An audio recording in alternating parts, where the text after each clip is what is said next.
name's Clay Guthrie with Dadant & Sons and Guthrie's Naturals here in Frankfort, Kentucky, and I'm with Mr. Rick Sutton today. There's Rick. We're actually heading down, he says hello. We're actually heading down the road, and we're going to be talking about beekeeping a little bit. Sent out a couple questions last time I did this and asked some of you if this would be beneficial for you if we did a video podcast or a video blog or something from time to time, talking about bees and answering questions and addressing situations that are relevant to the season that we're going into. And so we're going to do this today. We're in the middle of transitioning from summer to fall. Today is actually September the 5th or 6th. I'm not sure which day it is, but we're right in the middle of there. And if you live anywhere in Kentucky or in the belt or the region in which we live in, if you look at the east to west and north south and this kind of beltway that we're in, beekeepers have been faced with some unique issues. And even across the U.S., they've been faced with unique issues for this year. And Rick, what is it? I want to ask you a few questions. What exactly is it that you're seeing right now that beekeepers need to be aware of, especially the hobbyist beekeeper in Kentucky and within our region? What is it they need to be looking for? I mean, one of the things that I've noticed is, I've seen things blooming, but I don't see the bees bringing anything in. What's that about? Well, we've had a very bad clover year, and that all goes back to last fall and the drought. And the drought really killed the clover last fall. It came up during the winter and the spring. It bloomed. It's a dry bloom. That's why the clover didn't produce honey. And this rain we're getting this fall bodes us extremely well for next year, provided that we don't get a real bad drought. May and June we'll have a good clover flow next year. So you're saying that this year's rain will affect next year's honey crop in the fall? Right. This year's fall rain is going to make next year's clover crop great if the weather cooperates. If we get a mixture, as long as we don't have it raining every day in May and June or a real bad drought, we'll make a nice crop of honey.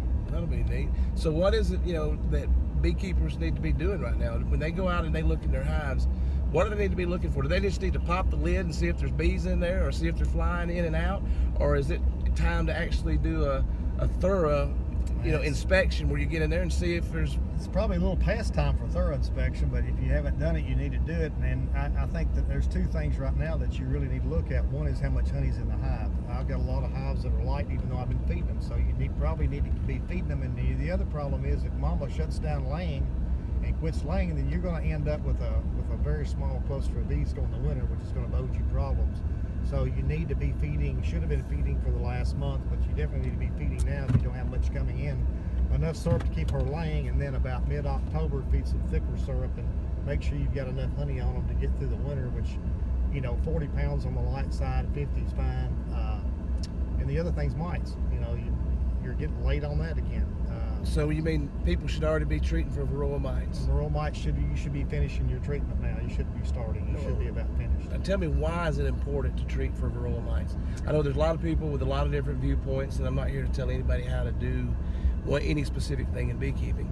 But if they're going to be successful, I do believe this, that if a beekeeper is going to be successful, they've got to have a management system in place that will detect, treat, manage. Let me rephrase that, and I may edit this, by the way. I'm a thorough believer that a successful beekeeper has to have a systematic plan in place to manage for Varroa mites, for nutrition, and for disease. What do you think about that? I think Varroa mite by far is 90% of it. Okay. You got to have nutrition. Of course, you can't let them starve, and we in Kentucky are blessed with a good pollen flow. Mm-hmm. Is that a highly nutritious pollen? We probably need to do some testing and look at that a little closer to what our nutrition or our pollen is. Right. I haven't done that, and it's probably something we failed on. I know dandelion pollen's really good. Mm-hmm. There's some other pollens I know that are good, and there's some pollens that have very little nutrition in them. Right.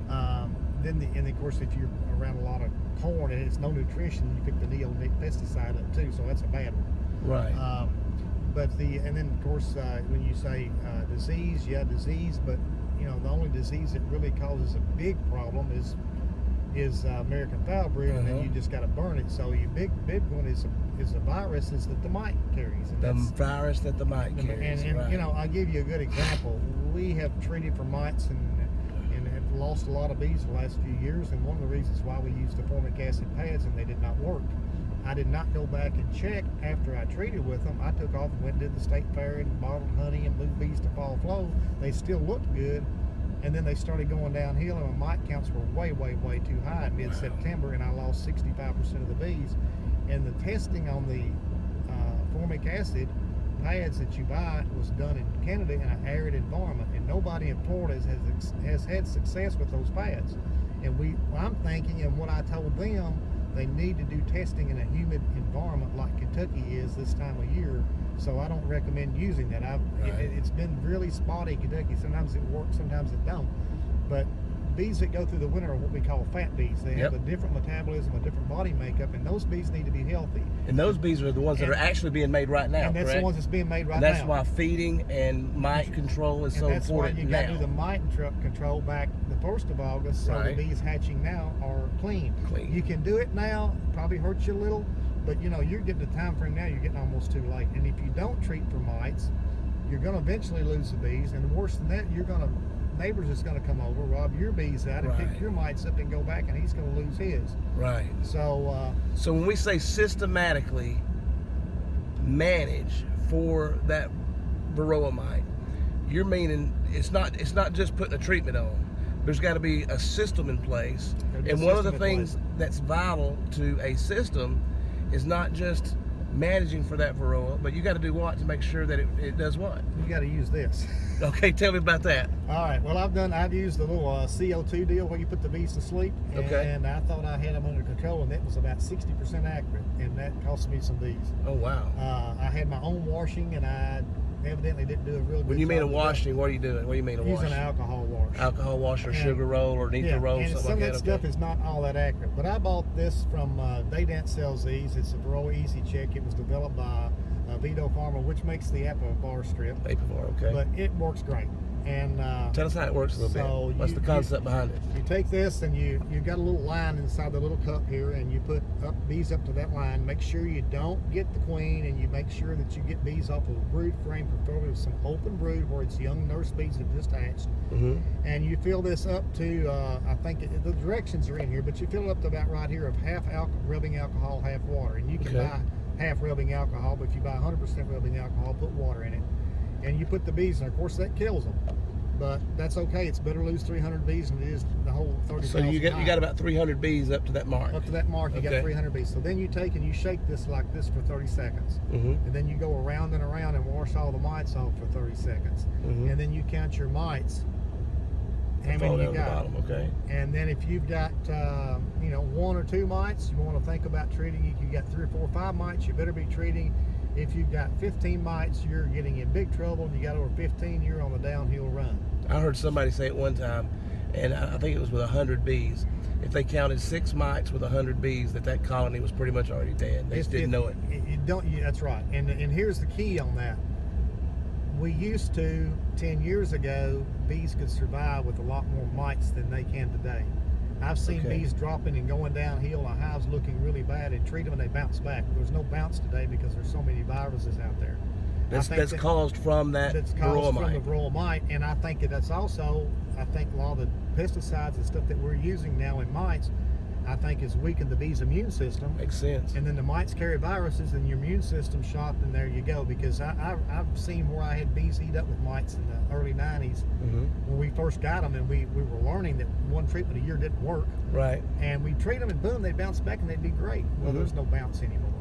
So, in essence, I mean, the Varroa mite in itself is not what's killing the bee. It's the viruses that come from the Varroa mite. Pretty much now bees are not living, hives not surviving long enough for the mite to kill it. Gotcha. The viruses are getting the bees before the mite does.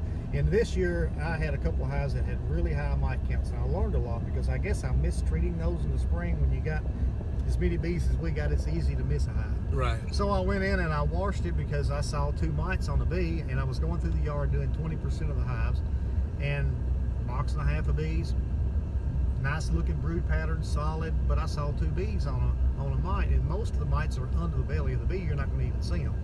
So I washed it, and I had 82 mites on 300 bees. Wow. I treated it. I waited a week. I came back. I was down to 18. I used Apigard. The next time I came back, I I didn't see any mites. I didn't wash anymore because I was down to about 8 frames of medium box of bees. I didn't want to steal any more bees. So I Right. treated the 3rd time, and I came back, and I was down to 3 frames of bees, and that was about a week ago, and I treated the 4th time. But I had 3 frames of bees and beautiful brood, and all the bees hatching looked good. Wow. And the only reason I salvaged it was because I hit them every week for 4 weeks in a row, and now I'm going to have to give them some brood out of a healthy colony. And I figure I'm probably mistreating those hives. Right. But I've learned the lesson since I bought this that some of my other methods were not accurate, especially the CO2 deal that put the bees to sleep. Was not accurate enough to give me a true reading, and it was only about 60% accurate, and that was causing me problems. My bees look better this year than they've looked in a long time since I started using this gizmo. That's awesome. So that's just really, really good. So the system, you got to have a system. You gotta have a system. You got to have a plan. And I didn't go back and check as thorough as I should have after some of the treatments, especially when I used the formic acid 2 different years. That's when I really got hit. Right. And I found that it wasn't working, but by the time you found out it didn't work, and it was mid-September, then you're in trouble. Your foot's on a, you got 1 foot in the grave and one's on a banana peel, and you're trying to pull back out. Right. So systematically plan, manage, systematically plan, make sure that your system's working. Let's step out of this cool truck out into this hot sun, see what we can find.